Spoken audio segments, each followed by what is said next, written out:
For the next 31 days on the FCPA Compliance Report, we're going to be bringing you a daily tip, strategy, or idea that you can use to improve your program.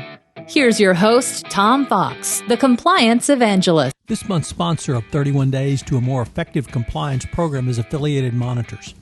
Founded in 2004, Affiliated Monitors provides professional, independent integrity monitoring and ethics and compliance assessments nationally and internationally and across almost all industries.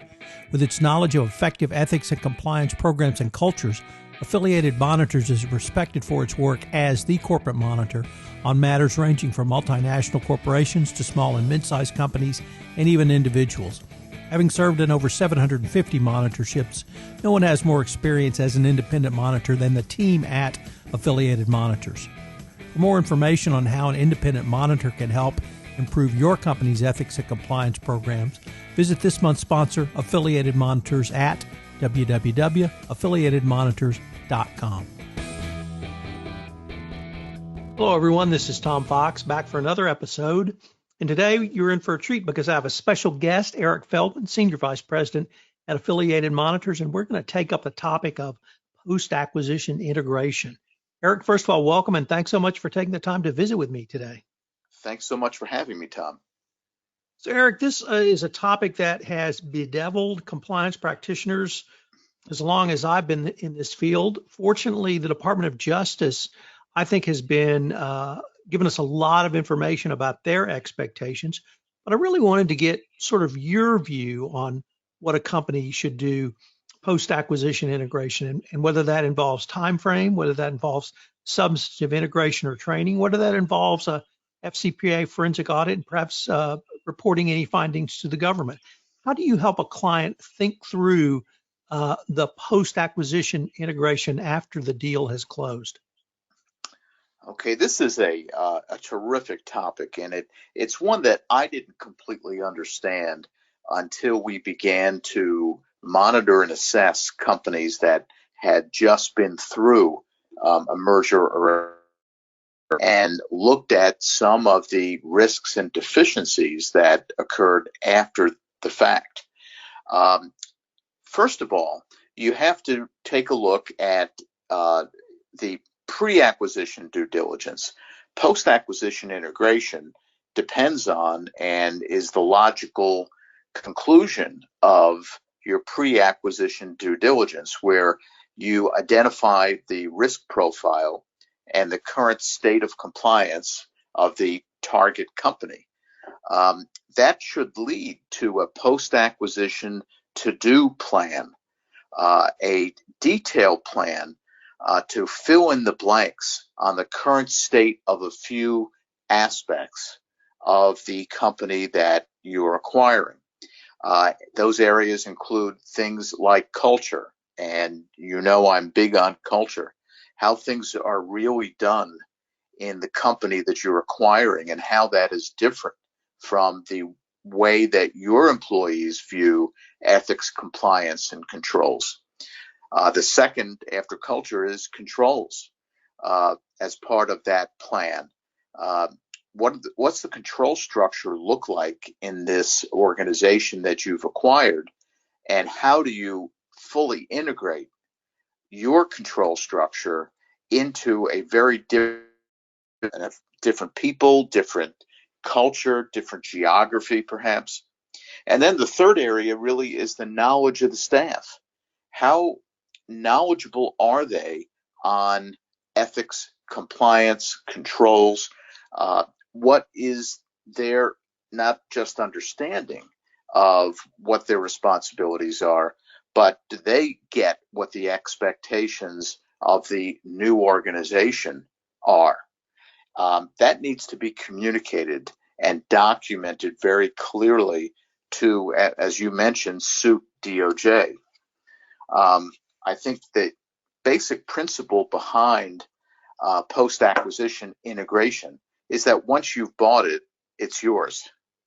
And from the day of closing, the risk and the liability that you've taken on is either unknown if you haven't done good pre-acquisition due diligence, or only partially known if you haven't done complete integration. So as you mentioned, the DOJ guidance, the 2020 update of the compliance program evaluation guidance says, what's been the company's process for tracking and remediating misconduct or misconduct risks identified during due diligence? So you really have to know what those risks are and should have done that in the pre-acquisition phase. And they want to know, how are you tracking and remediating those things? So there needs to be a written documented plan. The second piece is, what has been the process for implementing compliance policies and procedures and conducting post-acquisition audits at the newly acquired entities? They want to see you going into the new entities and assessing the state of compliance, culture, and controls.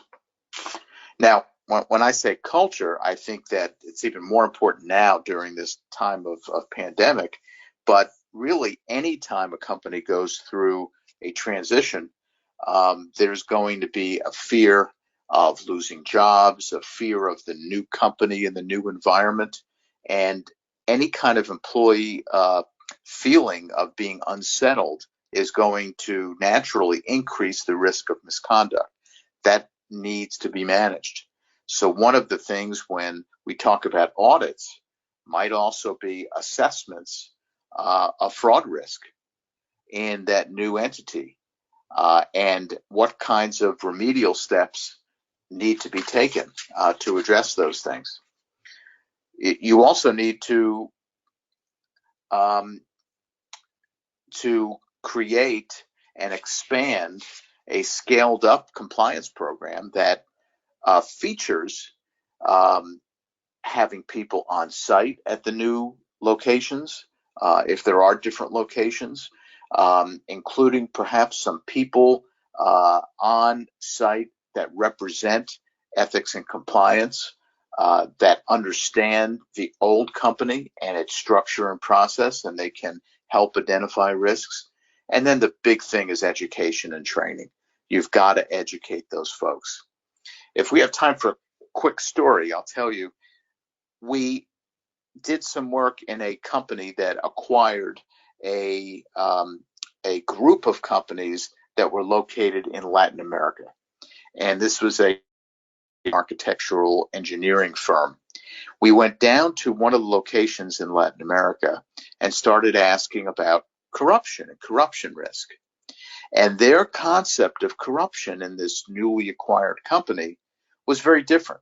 It was, well, as long as we don't have a bag of money being given to a government entity in order to win the contract, that's our only understanding of corruption. But we do have some issues and some challenges because the people who do of our projects, who are inspecting our facilities, they're requiring me to hire their friends and family members for me to get those licenses and to pass inspections. And so I've had to fire several people. But that's not corruption. That's not an FCPA violation. It's just a complication of doing business in this part of the world. Those people did not understand in the newly acquired entity what corruption really means. It underscores the need for full integration post-acquisition and education of those folks so they understand what their responsibilities are. Eric, unfortunately, we're near the end of our time, but I was wondering if you might have a few takeaways for us. Sure. First of all, you need to create a comprehensive post-acquisition integration plan with tasks and timeframes based on your pre-acquisition due diligence information. Secondly, you need to conduct audits or assessments in the areas of fraud risks, controls, and staff understanding of their compliance responsibilities. And third, that new compliance program needs to be scaled up in the new entity with a focus on corporate culture. Eric, I really appreciate you taking the time to visit with me, and I look forward to continuing the conversation. Thanks so much, Tom. Take care. Hello, everyone. This is Tom Fox. I'd like to thank you again for joining me for this episode of 31 Days to a More Effective Compliance Program around business ventures. And I hope you will join me for our next episode tomorrow. Also, I'd like to shout out to our sponsor, Affiliated Monitors, for sponsoring this month's podcast series. This podcast series on 31 Days to a More Effective Compliance Program is a production of the Compliance Podcast Network.